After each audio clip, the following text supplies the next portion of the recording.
SpongeBob was busy making Krabby Patties when a health inspector barged into the restaurant. Using a scanner, the inspector checked everyone and came to a shocking conclusion. One person was infected with a highly contagious virus. The inspector immediately locked down the entire restaurant, sending everyone into a panic. Squidward, nervously scrubbing himself with a brush, tried to stay clean. Mr. Krabs hid in his office, while Plankton managed to sneak out of a soda bottle using his small size, only to be quickly eliminated by the quarantine robot. To figure out who was infected, Mr. Krabs began checking everyone one by one. Squidward, anxious, accidentally knocked over the pepper shaker, sending a cloud of pepper into SpongeBob's nose, causing him to sneeze. Panic spread throughout the restaurant. To prevent the virus from spreading, SpongeBob volunteered to lock himself in the freezer. From inside the freezer, loud, painful noises were heard, but in reality, SpongeBob was happily skiing and eating an endless supply of ice cream. Seeing this, Patrick decided he wanted some ice cream too. He pretended to be infected and eventually got locked in the freezer with SpongeBob, where they began an epic ice cream battle. By now, only 4 people were left in the restaurant. Squidward, feeling a slight itch on his skin, was mistakenly thought to be infected with the flu and was sent to the freezer. The tension continued to rise as the 3 remaining survivors feared they might be infected. Mrs. Puff yawned, and Mr. Krabs immediately locked her in the freezer. Pearl was suspected of having the flu after paying back some money and was also sent to the freezer despite her protests. Inside the freezer, the group finally realized that no one was actually infected. The only one who had the virus was Mr. Krabs. They decided to capture the real infected person and charge out of the freezer. Mr. Krabs, terrified, hid under a table only to fall into the sewer. Squidward tried to grab him but fell in as well, both of them covered in filth. Mr. Krabs, unwilling to be caught, struggled to escape, and chaos ensued. More people were covered in dirt as the fight escalated. After a fierce struggle, Mrs. Puff finally tossed Mr. Krabs into the trash bin. The situation quickly spiraled out of control and the brawl lasted all day. Just then, the health inspector opened the door and saw the chaos, guilt written all over his face. It turned out that he had made a mistake with the test kit the day before. There was never a virus at all, but by then, it was too late. Squidward's tentacles were covered in boils. SpongeBob had become even more hideous. Mrs. Puff was buried under a pile of trash. Patrick caught bronchitis, and Pearl's nose was leaking pus. And Mr. Krabs was the worst. His body was beginning to rot. Terrified, the health inspector ran out of the restaurant, deciding to quarantine the entire Krusty Krab.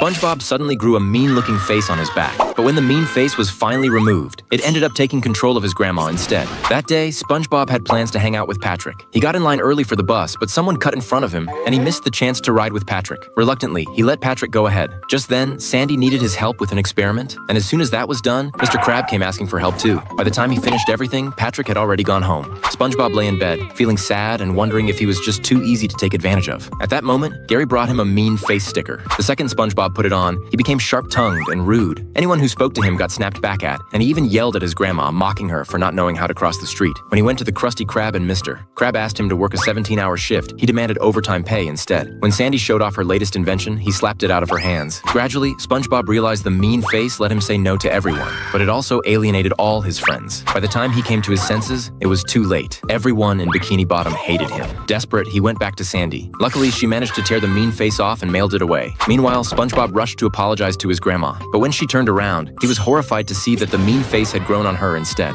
Patrick thought he had grown a nose, so he hammered it hard, only to realize it was just a baby tooth. SpongeBob told him that if he put the tooth under his pillow, the tooth fairy would take it and leave money. Patrick, hearing this, went crazy. He smashed all his teeth with a hammer and stuffed them under his pillow. Soon, a thief snuck into Patrick's room, planning to steal his wallet. Just then, Patrick, sleepwalking, punched the thief out. A fluorescent powder box fell onto the thief, waking Patrick up. Patrick mistook the thief for the tooth fairy and got excited. He immediately grabbed him and threw him onto SpongeBob's bed. SpongeBob was excited too, and both of them wanted to become Tooth Fairy's assistants. The thief, seeing how naive they were, decided to take advantage of them. They began sneaking into residents' homes to collect teeth. Their first target was Bubble Bass. The thief had them pull out his teeth while he stole other things.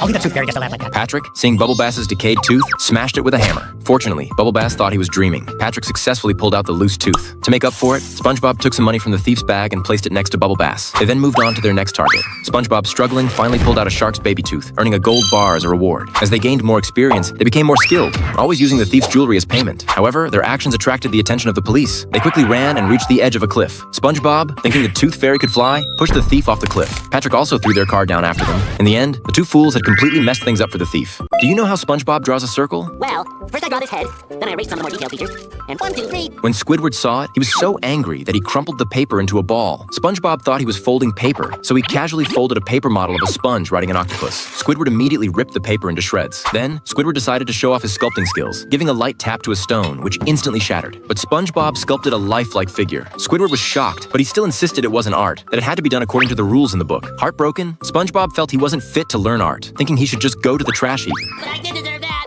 I deserve that too. Then, a pink catfish, claiming to be a famous art collector, came to buy artwork. Squidward hurried to show his pieces, but the catfish didn't even glance at them and turned around to see SpongeBob's sculpture. The perfect craftsmanship and details amazed the catfish, calling it a masterpiece of genius. Squidward immediately claimed the sculpture was his, but when he picked it up, he accidentally knocked the head off. To save face, Squidward told the catfish to come back tomorrow, promising he'd have an even better piece to show. After the catfish left, Squidward secretly retrieved SpongeBob from the trash heap and decided to give him another chance. Back in class, SpongeBob's circle wasn't as perfect as before, so Squidward insisted he try sculpting again. SpongeBob began hugging, sniffing, and even licking the stone, and finally smashed it down with all his might, turning the stone into rubble. Squidward completely lost it, starting to destroy everything around him. A few minutes later, the catfish returned, shocked at the scene. Squidward pointed and yelled, "It was SpongeBob!"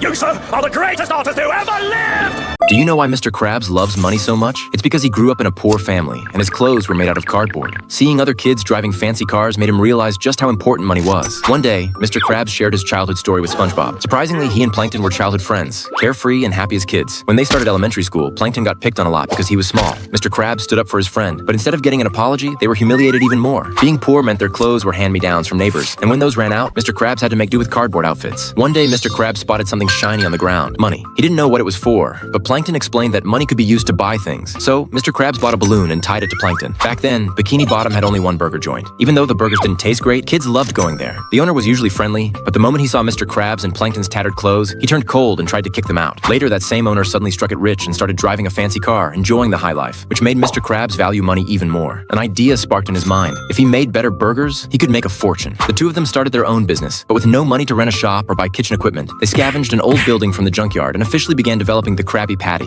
After a lot of hard work, the first batch of Krabby Patties was ready. They renovated the building into a shop, customers lined up immediately, and Mr. Krabs proudly hung his very first dollar on the wall. But Plankton wanted to open his own burger place. He ignored Mr. Krabs' advice and even stole Mr. Krabs' family secret recipe. Mr. Krabs told SpongeBob that was his story with Plankton. Then Plankton suddenly appeared and told a different version. When they earned their first big paycheck, Mr. Krabs became obsessed with money. He wanted to make fast cash and ignored Plankton's suggestions for improvements. They argued over the secret formula, and in the end, Mr. Krabs kicked Plankton out of the burger shop. But is that really the whole truth?